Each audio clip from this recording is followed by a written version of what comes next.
ভর্তা, ভাজি, ডাল বা এমনি যেকোনো কিছুর সাথেই একটু আচার হলে বেশি ভালো লাগে খেতে, তাই না? যেহেতু আচার আমাদের প্রত্যেকটা খাবারের সাথেই কম বেশি থাকা লাগে, সেহেতু আপনাদের মাঝে আজকে নিয়ে এসেছি হচ্ছে ভিন্ন স্বাদের গরুর মাংসের আচারের রেসিপি।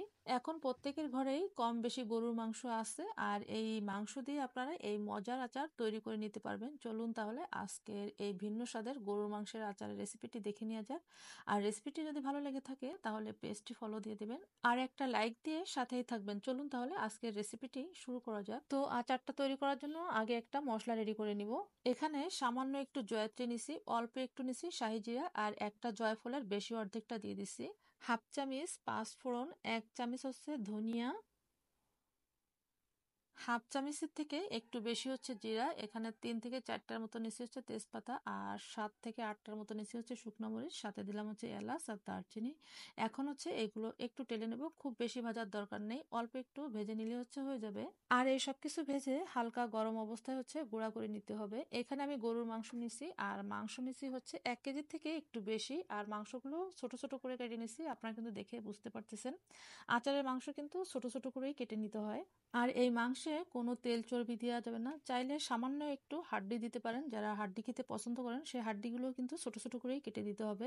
মাংসটা রান্না করার জন্য চুলায় কড়াই বসিয়ে তাতে দিছি হচ্ছে মাংসগুলো, আর এখন এতে দিলাম হচ্ছে লবণ, হলুদ আর হচ্ছে মরিচের গুঁড়া, সাথে দিলাম হচ্ছে ধনিয়া জিরা একসাথে ভেজে নিয়ে ওটা গুঁড়া করেই হচ্ছে দিয়ে দিলাম, আর দিলাম আদা রসুন বাটা, সাথে দিলাম হচ্ছে সরিষার তেল। অবশ্যই এখানে সরিষার তেলটাই ব্যবহার করবেন, যেহেতু এই মাংস দিয়ে আচার তৈরি করা হবে সেহেতু এখানে সরিষার তেলটাই ব্যবহার করতে হবে। আর সরিষার তেলটাও যেন ভালো হয় সেদিকটাও আপনারা খেয়াল রাখবেন। এখন হচ্ছে মাংসটা খুব ভালো করে মাখিয়ে নিব। আমি মাংসটা মাখিয়ে রেস্টে রাখিনি, একবারেই হচ্ছে বসাই দিছি। তবে আপনারা চাইলে রেস্টে রাখতে পারেন, আমার হাতে সময় ছিল না, আমার ওই দিনকে এই আচারের ডেলিভারি ছিল, যার কারণে আমার আর রেস্টে রাখা হয়নি, আমি একবারেই হচ্ছে বসাই দিছি। খুব তাড়াহুড়া করেই করা লাগছে আমার। যাই হোক, আপনারা যখন করবেন ধীরে সুস্থে হচ্ছে করে নেবেন। এখন এর ভিতরে দিলাম হচ্ছে এলাচ, দারচিনি আর হচ্ছে লবঙ্গ। এখন হচ্ছে এই মাংসটা এই মশলার সাথে খুব ভালো করে কষিয়ে নিব। ঢাকনা লাগিয়ে মাংসটা অল্প আঁচে খুব ভালো করে কষিয়ে নিতে হবে। আমার মাংসটা প্রায় কষানো হয়ে এসেছে।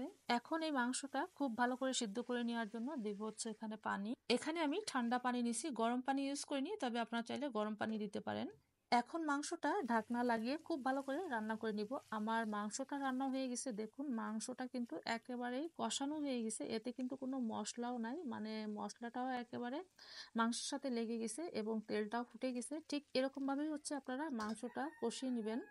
এখন মাংসের আচারটা তৈরি করার জন্য চুলায় আর একটা কড়াই বসিয়ে তাতে দিছি হচ্ছে বেশ খানিকটা সরিষার তেল। এই আচারে কিন্তু অনেকটা সরিষার তেলই ব্যবহার করতে হয়।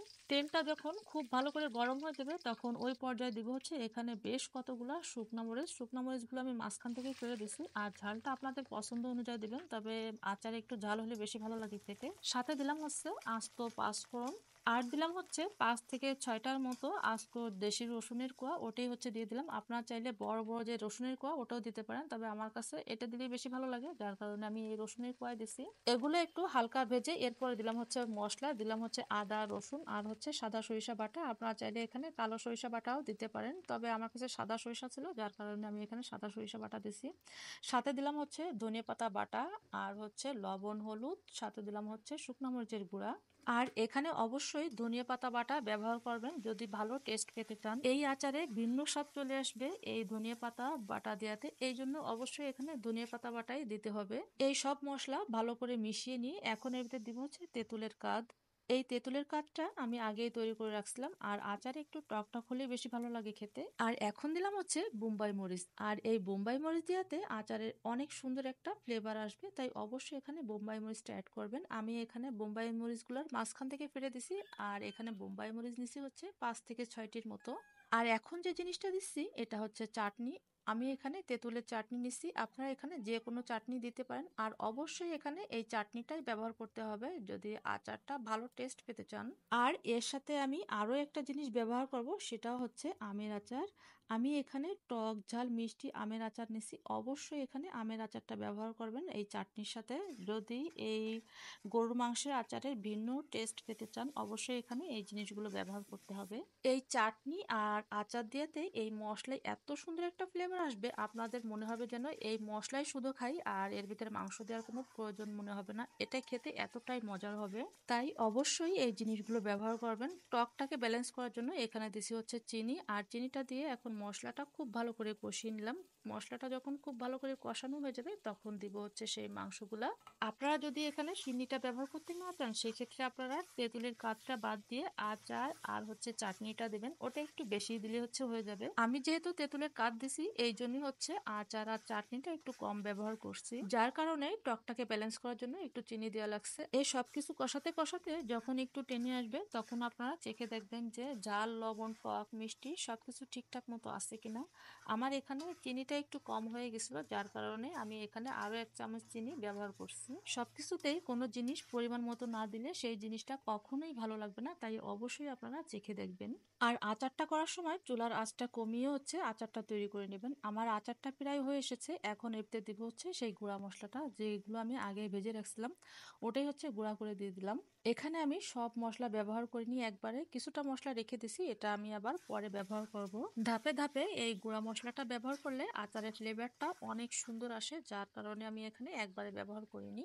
আচারটা নাড়তে নাড়তে ফাইনালি যখন হয়ে আসবে তখন আবারও চেখে দেখবো যে এতে সবকিছু ঠিকঠাক মতো আছে কিনা। আমার এই আচারে লবণটা একটু কম হয়ে গেছিলো, যার কারণে আমি এখানে লবণটা আবার ব্যবহার করছি।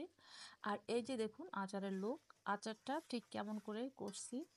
একেবারেই কিন্তু ভাজা ভাজা করা যাবে না, মানে একেবারেই কিন্তু টানিয়ে নেওয়া যাবে না, তাহলে কিন্তু ওই আচারটা খেতে ভালো লাগবে না। এই আচারটা করতে হবে এমনভাবে যে আচারের থেকে সম্পূর্ণ তেল ফুটে যায় এবং এই মাংসটা মানে এই আচারটা হবে একেবারে মাখো মাখো। ওই আচারটাই বেশি ভালো লাগে খেতে। আর যে আচারে মানে মশলাটা একেবারেই টেনে যায় শুধু তেলটা থাকে, ওই আচারটা আমার কাছে খুব বেশি ভালো লাগে না খেতে। আমি এরকম ভাবেই হচ্ছে আচারটা তৈরি করে নিই। আচারটা যখন ফাইনালি হয়ে আসলো তখন হচ্ছে সেই গুঁড়া মশলাটা অ্যাড করে দিলাম। এই পর্যায়ে এই গুঁড়া মশলাটা দেওয়াতে এই আচারের এত সুন্দর একটা ফ্লেভার আসবে যে পুরো ঘরই আপনাদের গন্ধে ছড়িয়ে যাবে এই আচারের। আর এই আচারের ফ্লেভারটা যাতে আরো একটু বেশি ভালো হয় তার জন্য এখানে দিলাম হচ্ছে লেবুর রস। আমি এখানে একটা লেবুর অর্ধেকটাই দিয়ে দিচ্ছি। আমি এই আচারে তেলের পরিমাণটা একটু কম ব্যবহার করছি, আর এর কারণ হচ্ছে আমি এই আচারটা দেশের বাইরে পাঠাবো। আর তেল যদি বেশি দেওয়া হয় তাহলে ওই আচারের থেকে তেল বেরোয় যাবে, যার কারণে হচ্ছে এখানে তেলটা আমি কম ব্যবহার করছি। তবে আপনারা অবশ্যই এখানে তেলের পরিমাণটা বেশি দিবেন যখন আপনারা আচারটা তৈরি করবেন, আর তেলটা বেশি দিয়ে হচ্ছে আচারটা সংরক্ষণ করে রাখবেন যেন তেলের ভিতরে হচ্ছে মাংসটা ডুবে থাকে, ঠিক এমন ভাবে হচ্ছে তেলটা আপনারা দিবেন। আর আপনারা যদি এই আচারটা একবার বানিয়ে সারা বছরই সংরক্ষণ করে রাখতে চান সেক্ষেত্রে আপনারা নর্মাল ফ্রিজে রাখবেন। নর্মাল ফ্রিজে রাখলেই হচ্ছে সারা বছরই ভালো থাকবে। যারা বলেন যে একবার আচার বানিয়ে সারা বছরই সংরক্ষণ করে রাখতে পারবেন, এটা হচ্ছে সম্পূর্ণই ভুল। একবার আচার বানিয়ে ওই আচার কখনোই সারা বছর রাখা যায় না, কারণ হচ্ছে এটা মাংস, এটা কিন্তু অন্য কোনো জিনিস না। যখনই কিছুদিন রাখবেন তখনই হচ্ছে ফাঙ্গাস ধরবে এবং নষ্ট হয়ে যাবে, তাই আপনারা এই ভুল কাজটা কখনোই করবেন না, আপনারা নর্মাল ফ্রিজে হচ্ছে রেখে দিবেন। তো এই ছিল আমার আজকের গরুর মাংসের আচারের রেসিপি। কেমন লাগলো অবশ্যই আমাকে একটু কমেন্ট করে জানাবেন।